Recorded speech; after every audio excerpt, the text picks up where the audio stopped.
चौराहे पर एक एक्सीडेंट हो जाता है जिसमें एक औरत और उसकी छोटी बच्ची की मौत हो जाती है। लोगों की भीड़ उनके आसपास जमा हो जाती है। पुलिस भी मौका वारदात पे पहुंच जाती है और वहां खड़े लोगों से पूछताछ करती है। उस समय डिटेक्टिव जे भी उसी रोड से जा रहा था तो वो माजरा देखता है। ये सब कैसे हुआ इंस्पेक्टर सिम्बा? पता नहीं डिटेक्टिव जे, मैं अभी आया हूँ। डिटेक्टिव जी ने लोगों से पूछा तो वो बताते हैं कि उन्होंने गाड़ी को ध्यान से नहीं देखा तो वो नहीं बता सकते। इंस्पेक्टर सिम्बा, वो गाड़ी यहाँ से अभी ज्यादा आगे नहीं गई होगी, चलो उन्हें पकड़ते हैं। डिटेक्टिव जे तेजी से कार दौड़ाता है और अगले चौराहे पर पहुंच जाता है और ऐसे ही 3 कार वालों को वो रोक लेता है और उनसे पूछताछ करता है। डिटेक्टिव जे कहता है, पिछले चौराहे पर मौत हो गई है, एक्सीडेंट तुम में से ही किसी की कार से हुआ है, सच सच बताओ। इस पर पहला वाला कार वाला कहता है, सर मैं तो जल्दी में था, मुझे कुछ नहीं पता। आप किस एक्सीडेंट के बारे में बात कर रहे हैं? मुझे आप जाने दीजिए सर, मेरी मम्मी अस्पताल में भर्ती हैं और उनका ऑपरेशन भी होना है सर। 2 मिनट रुको बस।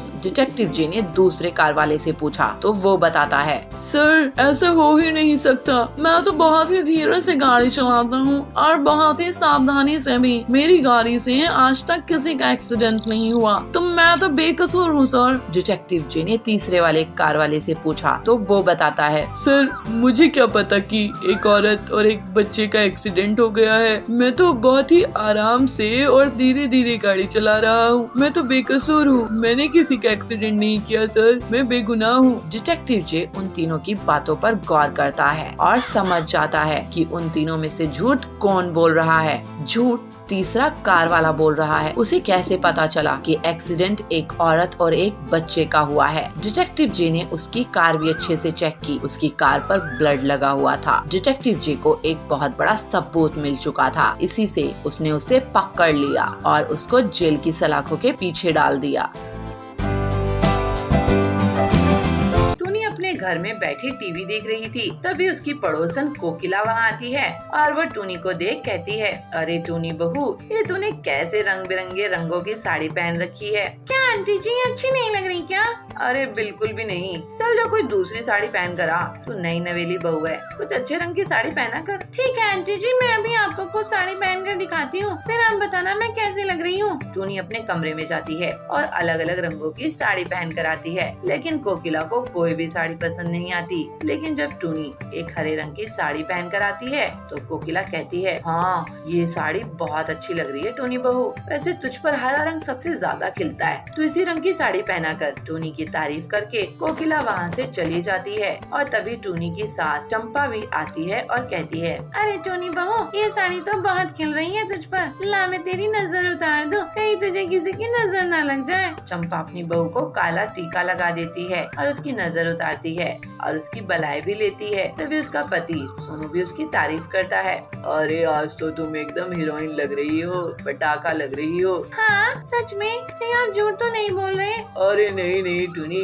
मैंने आज तक कभी तुमसे झूठ बोला है? जो आज बोलूंगा, ये हरा रंग बहुत खिल रहा है तुम पर। अब टूनी को जब सभी से इतनी तारीफ मिलती है तो वो अपने मन ही मन सोचती है, इसका मतलब ये रंग बहुत ही अच्छा लग रहा है मुझ पे, अब तो मैं यही पहना करूँगी। अब टूनी नॉर्मल दिनों में तो सूट सलवार ही पहना करती, लेकिन जब भी कोई फंक्शन होता या कहीं आना जाना होता तो वो हरे रंग की साड़ी ही पहना करती। एक दिन वो पास के पड़ोस में शादी के लिए हरे रंग की साड़ी पहनकर जाती है। वो सच में बहुत सुंदर लग रही थी, इसलिए सभी उसकी बहुत तारीफ करते हैं और अब तो टूनी और भी पहाड़ पर चढ़ जाती है। हरे रंग की साड़ी पहनने पर मुझे बहुत ही तारीफें मिलती हैं, मैं बता नहीं सकती कि मैं कितना अच्छा महसूस कर रही हूँ। ऐसे ही अब टूनी अपनी सभी रंग की साड़ियों को डाई करवा देती है और उनका रंग हरा करवा देती है। ऐसे ही एक दिन वो जब बाजार जा रही होती है तभी एक छोटा सा बच्चा उसके ऊपर पानी फेंक देता है और टूनी की साड़ी का सारा रंग उतर जाता है और वो हरी हरी हो जाती है और सब उसका मजाक बनाने लगते हैं। वो देखो हरी एलियन, वो देखो हरी एलियन जा रही है। टूनी भागते हुए अपने घर आती है, लेकिन उसकी सास भी उसे पहचान नहीं पाती और उसे कहती है, ए भिकारन, बाहर खड़ी रह, कहाँ अंदर घुसी आ रही है? देखो तो जरा इन भिकारनों के कितने भाव बढ़ गए हैं, घर में घुसी आ रही है। मैं और भिकारन नहीं तो क्या मैं? चल निकल यहाँ से। माँ जी मैं कोई भिकारन नहीं हूँ, मैं आपकी बहू हूँ टूनी। क्या? लेकिन बहू तेरा ये हाल कैसे हुआ? टूनी उसे पूरी बात बताती है। चल अब नहा ले जा। हाँ माँ जी जाती हूँ। टूनी सीधा जाकर नहा लेती है और उसका अब वो हरा रंग उतर जाता है। लेकिन उस दिन के हादसे के बाद से वो कभी भी हरी रंग की साड़ी नहीं पहनती और साड़ी तो साड़ी, वो तो साड़ी पहनना ही छोड़ देती है।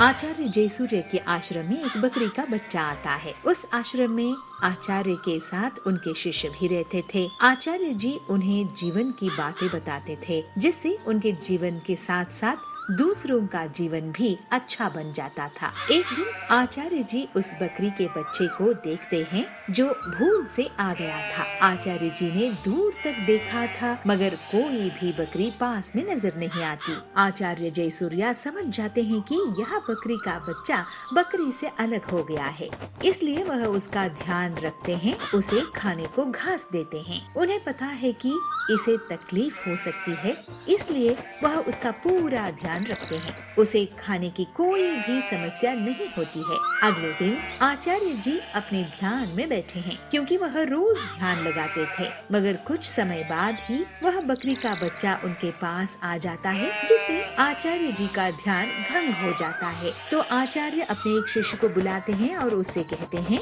यह बकरी का बच्चा मेरे पास आ रहा है, तुम इसे बांध दो, क्योंकि यह बार बार मुझे परेशान कर रहा है, जिसकी वजह से मुझे ध्यान करने नहीं हो पा रहा है। उसके बाद वह शिष्य बकरी के बच्चे को बांध देता है। फिर आचार्य जी ध्यान में लग जाते हैं। ऐसा बार बार होता है, क्योंकि आचार्य जी जब भी ध्यान के लिए बैठ जाते हैं तो उस बकरी को बांध दिया जाता है। कुछ समय बाद आचार्य जी पर्यटन के लिए निकल जाते हैं। उसके बाद उनका एक शिष्य उनके स्थान पर बैठ जाता है। जैसे कि उन्हें भी पता है, जब भी आचार्य जी ध्यान में बैठ जाते हैं तो बकरी को बांध दिया जाता है। वह भी ऐसा ही करते हैं। उनके साथ यह आगे तक चल रहा था। एक दिन बकरी मर जाती है, मगर उस दिन आचार्य का वह शिष्य ध्यान नहीं लगा पाते, क्योंकि यह नहीं हो सकता है। जब तक किसी से बकरी नहीं लाई जाएगी तब तक ध्यान कैसे लग सकता है, यह उसका सोच था। तो आचार्य के शिष्य दो अपने साथियों को गांव में भेजता है, क्योंकि बकरी को बांधे बिना यह ध्यान नहीं लगा पा रहे थे। वह दोनों शिष्यों को बकरी मिल जाती है।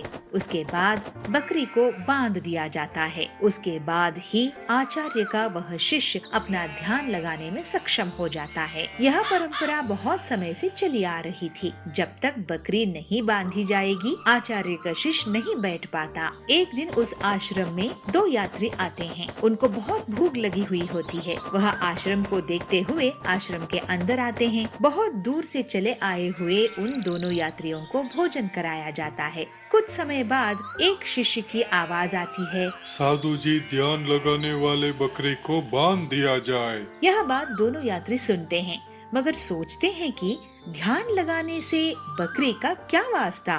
उन्हें यह चीज बहुत अजीब लगती है। वह एक शिष्य को बुलाते हैं और पूछते हैं कि बकरी को क्यों बांधा गया है?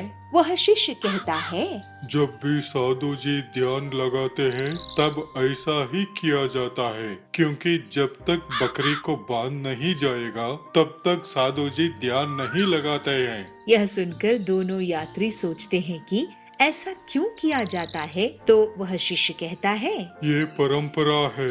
वो दोनों यात्री इस परंपरा की प्रथा को देखते हंसते हुए निकल जाते हैं। तो एक दिन आचार्य जयसूर्या अपने पर्यटन के बाद वापस आते हैं। तब भी आश्रम में यह प्रथा जारी था। आचार्य जयसूर्या इस प्रथा को देखते हुए अपने शिष्यों की मूर्खता पर दुखित हो जाते हैं और सब शिष्यों को इकट्ठा करके ऐसी कोई प्रथा न होने की समझ देते हैं। अपनी नासमझी पे शिष्य बहुत शर्मिंदा होते हैं और गुरुजी से माफी मांगते हैं और गुरु की मार्गदर्शन में अपना जीवन व्यतीत करते हैं। वंदनपुर में पीलू चिड़िया बुलबुली चिड़िया के साथ रहा करती थी। पीलू चिड़िया बहुत ही लालची थी। वो बुलबुली चिड़िया की बहू थी। एक दिन बबलू कबूतर घर आता है। माँ, पीलू कहाँ है? उसकी माँ कहती है, बेटा तुझे तो पता है पीलू को खरीदारी का कितना शौक है। जैसे ही तू गया वो शहर की सेल में खरीदारी करने के लिए चली गई। तभी पीलू चिड़िया वहाँ आती है। उसके हाथ में बहुत सारे थैले थे। वो कहती है, ये देखिए माँ जी, आज बहुत सारी सस्ती साड़ियाँ मिल रहे थे, इसीलिए मैंने बहुत सारी ले ली। अच्छा ठीक है बहू, जा अब खाना बना दे। तो पीलू कहती है, ठीक है माँ जी, ये सारा सामान मैं अंदर रख दूँ, उसके बाद आपके लिए मैं गर्मा गर्म खाना बनाती हूँ। पीलू चिड़िया साड़ियों को रखने के लिए अंदर चली जाती है। तब बुलबुली अपनी बेटे से कहती है, बेटा तू पीलू को समझा, कहीं इसकी लालच हमें एक दिन कोई बड़ी मुसीबत में न डाल दे। इसी तरह कुछ दिन बीत गए। इसी तरह एक दिन कालू कौवा मोहल्ले में वॉशिंग पाउडर बेच रहा था। वॉशिंग पाउडर ले लो, वॉशिंग पाउडर, सस्ते में वॉशिंग पाउडर। पीलू जब उसकी आवाज सुनती है तो उसे बुलाती है, अरे भैया इधर आओ ना। बहन जी, ये वॉशिंग पाउडर देखिए, 3 पैकेट पे 1 बाल्टी मुफ्त है। बहुत ही सस्ते दामों में दे रहा हूँ। इतनी सस्ती आपको कहीं नहीं मिलेगी। कहिए कितनी पैकेट आपको दे दूँ? पीलू पैसे लेने के लिए अपनी सास के पास अंदर जाती है और कहती है, माँ जी बहुत सस्ते में वॉशिंग पाउडर बेच रहा है और 3 पैकेट पर 1 बाल्टी भी मुफ्त में दे रहा है। तो उसकी सास कहती है, अरे बहू तू इतना लालच क्यों करती है, हमेशा फ्री के चक्कर में पड़ी रहती है। जरा अच्छा सा जांच परख तो ले, वॉशिंग पाउडर ठीक तो है ना? माँ जी आप हमेशा ऐसे ही बेकार में चिंता करती है। जंगल के सारे प्राणी उसी से वॉशिंग पाउडर खरीद रहे थे। ठीक है बहू, ये ले पैसे, तू इतना कह रही है तो जा खरीद ले। पीलू चिड़िया वॉशिंग पाउडर के पैकेट्स खरीद लेती है। उसे मुफ्त में 1 बाल्टी मिलती है। मुफ्त की बाल्टी पाकर पीलू बहुत खुश होती है। अगले दिन बुलबुली चिड़िया कपड़े धो रही होती है और वो जोर से पीलू को आवाज देती है। पीलू उसके पास आती है और कहती है, क्या हुआ माँ जी, आप इतनी जोर जोर से मुझे आवाज क्यों दे रही थी? उसकी सास कहती है, ये देख, ये वॉशिंग पाउडर खराब है, इसमें तो जाग ही नहीं आ रहा है। ये बाल्टी इतनी पतली है कि एक बार में ही टूट जाएगी। मैंने तो तुझे मना भी किया था, लेकिन तू सुनती कहाँ है। तेरी लालच के कारण हम एक दिन बर्बाद हो जाएंगे। तो पीलू कहती है, माँ जी आप मुझ पे इतना गुस्सा क्यों कर रही है? मैं तो 2 पैसे बचाना चाहती थी, इसमें मेरी क्या गलती है? और उसने मुझे गलत वॉशिंग पाउडर दे दिया तो मैं क्या करूं? चल बहू, अब ये रोना धोना छोड़। पड़ोसन की घर में शादी है, जो तूने उस दिन सेल में साड़ियाँ खरीदी थी ना, उसे हम पहनकर दोनों सास बहुएं जाएंगी। पीलू चिड़िया जैसे ही वो साड़ियाँ निकालती है तो वो देखती है, अरे ये क्या, ये साड़ियाँ तो फटी हुई है। अब मैं माँ जी को क्या कहूँगी? अब तो मुझे और डांट पड़ेगी। तभी बुलबुली वहाँ पे आ जाती है। पीलू तूने साड़ी निकाली, हमें देर हो रही है। तो पीलू कहती है, माँ जी ये साड़ी तो फटी हुई है, मेरे लालच के कारण ऐसे नुकसान हुआ है। मैं आपसे वादा करती हूँ आज के बाद मैं कभी लालच नहीं करूँगी। बुलबुली कहती है, ठीक है बहू, तुझे अक्ल आ गई, यही बड़ी बात है। चल अब मैं बाजार जाकर तेरे साथ नई साड़ियाँ लेके आती हूँ। उस दिन के बाद से पीलू चिड़िया लालच करना छोड़ देती है। ये बात जब उसकी पति बबलू कबूतर को पता चलता है तो वो बहुत खुश हो जाता है और फिर सब खुशी खुशी रहने लगते हैं।